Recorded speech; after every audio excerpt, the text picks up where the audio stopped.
वही के कार्यालय यानी कि जनसुराज के कार्यालय।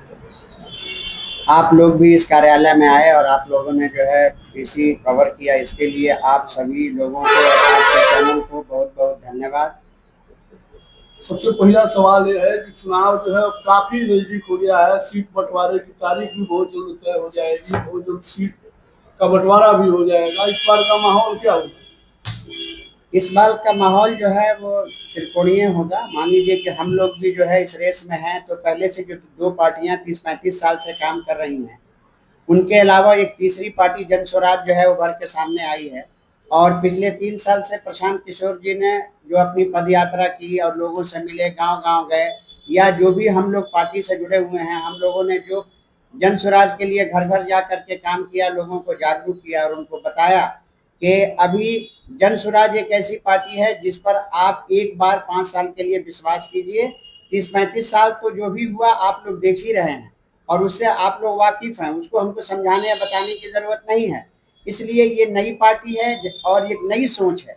इसके साथ आप लोग जो है इस बार 2025 के इलेक्शन में आप लोग जन स्वराज को जिताइए और जन स्वराज को सपोर्ट करके एक सरकार ला के देखिए कि 5 साल में ये सरकार आपके लिए और बिहार के लोगों के लिए, बिहार के बच्चों के लिए एजुकेशन प्लान, इन सब पर क्या काम करती है, या जो वादे कर रही है वो पूरा करती है कि नहीं।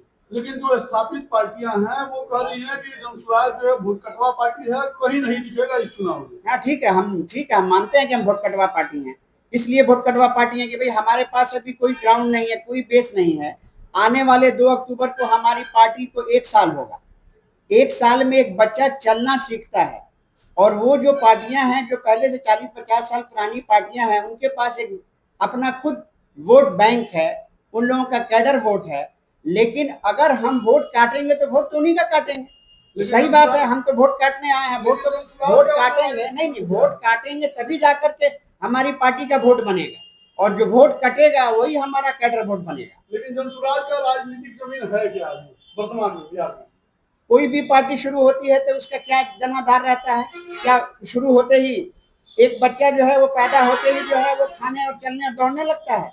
तो क्या ये चुनाव जो सीखने के लिए लड़ रहे हैं या जीतने के लिए लड़ रहे हैं? नहीं, ये चुनाव हम लोग सीखने या जीतने के लिए नहीं लड़ रहे हैं। ये चुनाव हम लोग बिहार के बदलाव के लिए लड़ रहे हैं कि कोई भी चीज जो पिछले 35-40 सालों से बिहार में जो चीजें चल रही हैं उसमें एक परिवर्तन की जरूरत है। और उस परिवर्तन को लेकर के हम लोग जो है जन स्वराज पार्टी को 1 साल जो 2 अक्टूबर को हम लोग मनाएंगे अभी, और उसी के बाद 3 तारीख से 8 तारीख तक हमारी सभाएं होंगी।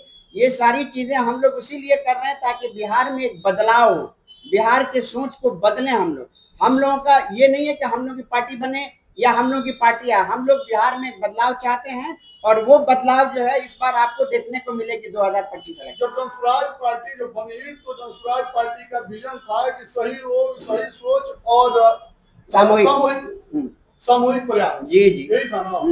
लेकिन अब देखा जा रहा है कि जो मतलब पुराने पार्टियों से भागे हुए लोग हैं उन लोगों को ज्वाइन कराया जा रहा है। सुनने में आ रहा है कि उसी में से किसी स्थापित व्यक्ति को टिकट भी दिया जाएगा। तो कहाँ प्रशांत किशोर जी अपनी बात कर ली गई? अभी ऐसा कुछ हुआ नहीं है, ये आपको सुनने को मिल रहा है।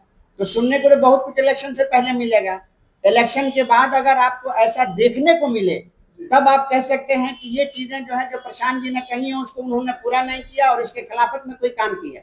अभी सुनने को मिल रहा है, उस पर आप मत जाइए। अभी हमारे पास टाइम है, जो चीजें प्रशांत जी ने कही हैं एकदम परफेक्ट है। उस चीजों में कोई पार्टी किसी से आ जाए उससे मतलब नहीं है। जो उन्होंने एक अपने पार्टी का संविधान बना दिया है उसी पर काम होगा, और जिन लोगों को जैसे जैसे सीट का बंटवारा या जिनका जो हक बनता है वो सारी चीजें प्रशांत जी अपने हिसाब से करेंगे। सुनने और कहने वाली बातें आप छोड़ दीजिए। जब प्रशांत जी अगर ऐसा करेंगे तब आप लोगों से फिर हम लोग नेक्स्ट पीसी में इसके बारे में चर्चा करेंगे। पार्टी के सूत्रधार जो प्रशांत किशोर जी हैं वो बोले थे कि मतलब इसमें से 80 से 90% लोग ऐसे रहेंगे जो कि कभी ना किसी पॉलिटिकल बैकग्राउंड से रहे या फिर ना कभी पॉलिटिक्स में रहे, नए लोगों को मौका मिलेगा। क्या सच में इस बार 243 विधानसभा में से कम मतलब 200 भी विधानसभा टिकट ऐसे लोगों को मिलेगा जिसका कोई पॉलिटिकल बैकग्राउंड नहीं रहा है? ये चीजें उस वक्त होंगी जब हमारी लिस्ट सामने आएगी। लिस्ट सामने आने के बाद एक पीसी हम लोग फिर करेंगे और आपसे मिलेंगे। अगर ये बात सही नहीं रहती है तब आप लोग सवाल कीजिएगा, उसका जवाब दिया जाएगा। क्या संदेश दीजिएगा जनता को विधानसभा चुनाव?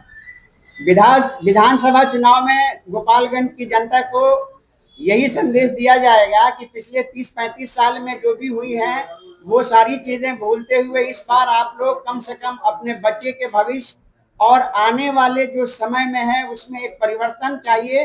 जो दूसरी पार्टियां अभी तक नहीं कर पाई हैं उसको प्रशांत जी ने अपने जो भी लिस्ट है या जो भी हमारी 5 चीजें हैं वो सारी चीजें हम उस वक्त पूरा करेंगे। इसलिए मैं गोपालगंज की जनता से अपील करूंगा कि कम से कम 2025 के इलेक्शन में एक बार आप लोग जन स्वराज पार्टी के कैंडिडेट को जिता के सरकार बनाएं और सरकार बना करके देखें कि वो चीजें जो वादे किए गए थे वो पूरे हो रहे हैं कि नहीं हो रहे।